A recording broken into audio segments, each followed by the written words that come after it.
이번엔 전략 플러스 시간입니다. 도움 말씀에 크래프트 테크놀로지스 오기석 에이펙 대표 연결돼 있습니다. 안녕하십니까?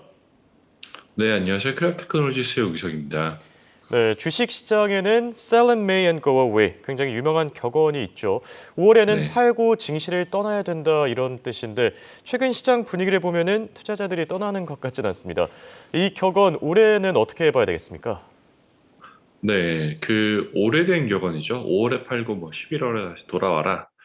다시 얘기하면 5월부터 10월까지 주식시장에 투자하지 말아라라는 이런 이야기들은 우선 왜 생겼는지부터 좀 말씀을 드리고 싶은데 사실 이런 이야기는 뭐 지난 한 뭐 10년, 20년간의 이야기가 아니라 1930년, 40년 이후부터 거의 한 100년 가까이 이제 시장의 그 매 월별 수익률을 파악해 봤을 때 어떤 특징이 나타나는지를 확인해 보고 나온 그런 격언입니다. 특히 이런 세리메이가 좀 더 뚜렷하게 나왔던 적은 이제 1970년 이전이라고 저는 개인적으로 생각을 하고 있는데 이 경우 같은 경우는 이제 미국 같은 경우는 여행 시즌이었어요. 그 여름 휴가가 시작되던 시즌이었고 이때 같은 경우는 지금처럼 전자결제로 바로바로 이제 즉시 실시간 체결이 되는 게 아니라 주식을 매수하고 매도하는 과정에 길면 2, 3주 혹은 그 이상의 시간이 걸렸던 그런 정말 예전 이제 그런 이야기가 적용이 되었던 시점들이었거든요. 그렇기 때문에 시장의 유동성이 굉장히 줄어들었던 구간이었습니다. 그 구간에서 시장에 충격이 있을 경우 사실 그 충격을 해소하기 쉽지가 않으니 사실 그런 그 충격을 회피하기 위해서 5월에는 팔고 본격적으로 이제 다시 이제 11월부터 다시 투자를 해라라는 그런 이야기가 생겼던 거고요. 최근 들어서도 사실 그럼 이런 셀링 메이 자체가 의미가 없느냐라고 보면 완전히 의미가 없는 건 아닙니다. 최근에는 이제 여행 시즌이라기보다는 연초에 각국 정부나 기업에서 여러 가지 정책들 혹은 이제 기업의 정책이 이제 펼쳐지면서 기대감이 이제 있기 때문에 시장이 상승했던 그런 구간들이 있었고, 다만 이제 한 해 중반이 지나면 여러 재료들이 소멸되는 이제 구간들이 오기도 합니다. 그래서 그렇기 때문에 이제 시장에서는 세리메이라는 단어가 여전히 5월이 되기 직전이면 항상 나오는 얘기가 되고 있고요. 지금 여러 전문가들 중에서 일부는 지금 여전히 또 세리메이를 외치고 있기도 합니다. 이번 주 같은 경우는 시장이 그래도 견조한 모습을 보이고 있지만 오랜만에 2%가 가까운 수준의 등락을 보이면서 시장의 변동성이 일부 상승하는 모습을 보이기도 하고요. 조금 불안한 그런 시장 상황을 반영하는 모습이다라고 생각이 들기도 합니다. 다만 이제 그 매년 이제 항상 좀 같은 패턴을 보였던 건 아니기 때문에 그 올해도 세리메이가 나타날 것이다라는 그런 보장이 있는 건 아닙니다. 네, 말씀해 주신 대로 오늘 미국 증시 기분 좋게 오르긴 했지만 아직까지 시장 변수들 그리고 불확실성 많이 남아있는 상황입니다. 대표님이 봤을 때 지금 시장의 가장 큰 문제는 뭐라고 생각하십니까? 지금 시장 자체는 사실 저도 이제 나쁘지 않다, 괜찮다라고 생각을 하지만 그 잠재적인 문제를 세 가지를 꼽자라고 해보면 첫 번째는 미국 정부의 부채 한도 이슈, 두 번째는 이제 미국 지방은행발, 여러 가지 이제 잡음들이 나오는 것, 그리고 세 번째는 미국 내에서 상업용 부동산 문제, 이 세 가지가 그 잠재적인 위협으로 꼽자면 세 가지로 꼽을 수 있지 않을까라는 생각을 하고 있고요. 그 주의해야 할 점은 이 세 가지가 사실 서로 현재 서로 연결되어 있는 문제다라는 점에서 관심을 좀 기울여야 한다라고 생각을 합니다. 우선 미국 정부의 부채 한도 문제 같은 경우는 아직 6월 말 7월 초까지 시간은 좀 남아 있습니다. 다만 이제 공교롭게도 최근 다시 불거지는 지방은행들 자금 유출 관련해서 문제가 좀 부각이 되고 있는 그런 상황이고요.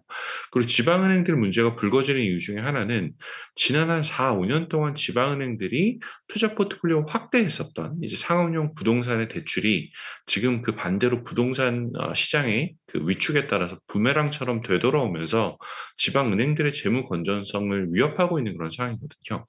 그리고 또 이렇게 지방은행들의 재무 건전성이 위협받고 있는 상황이다라고 한다면 지방은행들이 만에 하나 이제 추가적으로 부도가 날 가능성이 있다라고 보면 미국 정부가 충분한 금융 시스템의 안정성을 보장할 정도의 재무 건전성이나 예산을 가지고 있는가라는 부채 한도 문제로 다시 또 얽혀 오게 되고 있습니다. 그래서 지금 현재 시장에 발생 가능한 가장 약한 연결고리 세 가지가 붙어 있는 상황이다라는 말씀을 드리고 싶습니다. 네, 그렇다면 하나씩 이 위험 요소들을 진단해 보겠습니다. 최근 상업용 부동산 가치 하락으로 리스크가 증가할 것이다. 이런 의견들 끊이질 않고 있는데 정말로 그렇게 위협적인 상황입니까? 우선 결론적으로만 말씀드리면 아직은 위험 요인이 있는 건 사실입니다. 다만 이제 위험 요인이 현재 현실적으로 굉장히 크게 나타나고 있느냐라고 하면 아직 그 정도는 아니고요. 다만 여러 가지 위험 신호들은 발생하고 있다라고 이제 정리를 할 수 있을 것 같은데 지금 2021년까지 보면 전 세계적으로 특히 미국 같은 경우는 제로금리 환경에서 굉장히 많은 대출 확장이 일어났습니다. 풍부한 유동성에 기인해서 뭐 1년 혹은 3에서 5년 단기적인 이제 대출로 이제 빌딩 혹은 상가 창고처럼 장기적인 투자를 했던 부분들이 있었죠. 그래서 뭐 워런 버핏 같은 경우도 많이 얘기를 하셨었지만 이제 장단기 이제 듀레이션 매칭이 안 되는 투자들이 많이 일어났던 것은 사실입니다. 이후 지금 부동산 같은 경우가 고점을 지나서 이제 그 가격 하락이 지금 미국에서는 조금씩 발생을 하고 있는데 이 경우에 지금 단기적으로 빌렸던 대출 연장이 혹은 그 차환이 실패하는 사례들이 발생을 하고 있거든요. 이게 지금 단순히 한두 군데서 나타나는 것이 아니라 굉장히 유명한 이제 자산 운용사, 예를 들어서 지금 한국에서 보면 IFC를 투자하고 있는 브룩필드 같은 경우는 해당 펀드가 투자한 로스앤젤레스 오피스 빌딩에 투자했던 펀드가 지금 한 9천억 원 가까운 대출 규모 연장을 포기해서 빌딩이 압류되기도 했고요.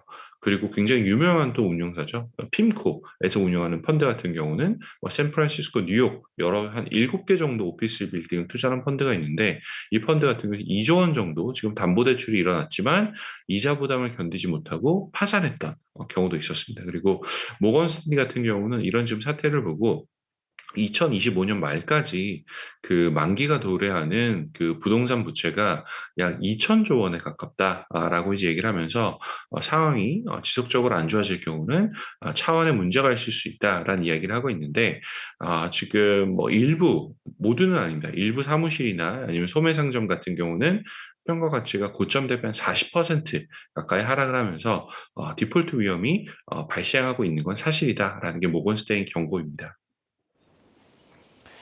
네, 그리고 또 이러한 미국의 상업 부동산 문제가 왜 지방 은행들의 이 문제로 귀결될 수 있을지 이 부분에 대해서는 어떻게 생각하십니까? 네, 앞에서 잠깐 말씀드리긴 했지만 그 실리콘밸리 파산 이후에 지금 여러 중소은행들, 지역은행들 예를 들면 지금 First Republic 같은 경우가 하나의 좋은 예가 될 수가 있는데 예치금들이 굉장히 많이 빠져나가고 있어요. 그 은행의 건전성에 대한 이제 그 불안감이 있다라는 게 가장 큰 원인인데 지금 실리콘밸리 은행 같은 경우는 이제 스타트업에 많이 투자를 했었었고 나머지 이제 지방은행들 같은 경우는 주로 상업용 부동산에 굉장히 많은 투자를 해왔었습니다. 근데 지금 이런 그 은행들 같은 경우는 예치금이 고객 예치금이 빠져나오게 되면 추가 사실 대출 여력이 제한이 되거든요. 이제 그렇다라고 하면 결국은 이제 은행들이 충분한 유동성을 가지지 못할 수도 있다라는 이야기로 연결이 됩니다. 지금 미국의 상업용 부동산 같은 경우는 그 지방 중소형 은행들이 그 대출에 있어서 혹은 차환이나 재대출에서 굉장히 중요한 역할을 하는데 이제 그 은행이 충분한 이제 대출 여력을 가지지 못한다라고 한다면 문제가 될 수도 있고 지금 수치로 살펴보면 미 전체 상업용 부동산 대출 가운데서 지방은행들이 차지하는 비중이 2017년에는 17%였던 게 지금은 지난해 같은 27%까지 확대가 되면서 그 비중이 굉장히 늘고 있거든요. 지금 이런 부분은 사실 이제 그 일부 주의보가 들어오고 있는 상황입니다. 네, 확실히 예상보다는 상황이 조금 더 심각하다는 생각이 드는데 이번에 부채 한도 협상 역시나 걱정이 되기는 합니다. 어느 정도의 위험치 지금 예상해야 됩니까?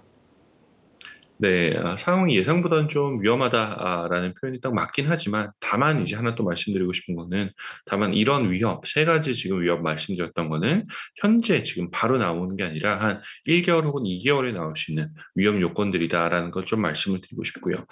부채 한도 같은 경우는 지금 사실 뭐 늦으면 7, 8월 그리고 빠르면 6월 말 전까지는 해결이 돼야 되는 문제다라고 지금 분석을 하고 있는 이슈이긴 합니다. 사실 미국 같은 경우는 작년 말에 이제 뭐 법정 한도는 이제 올해 1월 초에 이미 법정 한도를 넘어선 상황이거든요. 그래서 지금 미국 재무부, 지금 옐런 장관이 이제 리더십을 가지고 있는 재무부 같은 경우는 공공 분야 투자를 좀 지원한다든지 아니면 정부 보유 현금을 가용한다든지 라는 이제 특별 조치로 디폴트를 피하고 있지만 오는 6월 미 의회에서 합의가 되지 않는다라고 하면 디폴트의 가능성은 충분히 있습니다. 저희 회사하고 지금 사실 파트너십을 가지고 있는 미국 최대 독립 리서치 업체인 CFRA에 따르면 이제 올해 미국 정부 부도 위기 같은 경우는 2011년에 있었던 미국 신용 등급 하락 당시보다도 더 높아질 수 있다라는 그런 전망을 내놓고 있거든요. 가장 큰 위험 중에 하나는 현재 미국 정치 상황이 민주당과 공화당이 각각 상하원을 양분하고 있기 때문이다라는 부분이 가장 큰 이제 위험 요소가 되고요. 결과적으로 보면 극적인 타결은 일어날 것이다라고 보지만 여전히 정치적인 셈법은 좀 복잡한 상황입니다. 그래서 6월로 들어가게 되면 시장에 이제 눈에 보이는 위협 요소로 떠오를 가능성이 있다라고 보고 이게 수치로도 사실 지금 나타나고 있는데 미국의 국채 CDS 프리미엄이 지금 100bp를 웃돌고 있거든요. 전 세계의 주요 국가들 같은 경우에 뭐 만성 적자 국가인 이탈리아가 CDS 프리미엄이 39bp, 영국이 14bp, 심지어는 국가 부도 위기가 있었던 맞았었던 이제 그리스 같은 경우도 16bp 밖에 안 됩니다. 그래서 이런 점을 생각해 보면 지금 미국 정부의 부도 위험은 상당히 많이 좀 시장에서 위험하게 보고 있는 건 아닌가. 위험하다라기보다는 좀 주의해서 보고 있는 게 아닌가라는 생각을 하고 있고요. 실제 미국 국가 부도 사태가 발생할 가능성 자체는 낮다라고 보지만 유동성 위기가 이제 발생할 수 있다라는 위험은 세린메이 아마 5월 초는 아니겠지만 5월 중하순에는 어쩌면 이제 세리메이의 현실화를 가져올 수 있는 잠재적인 리스크가 될 수도 있다라고 생각을 합니다. 지금까지 홍콩에서 크래프트 테크놀로지스 우이석이었습니다.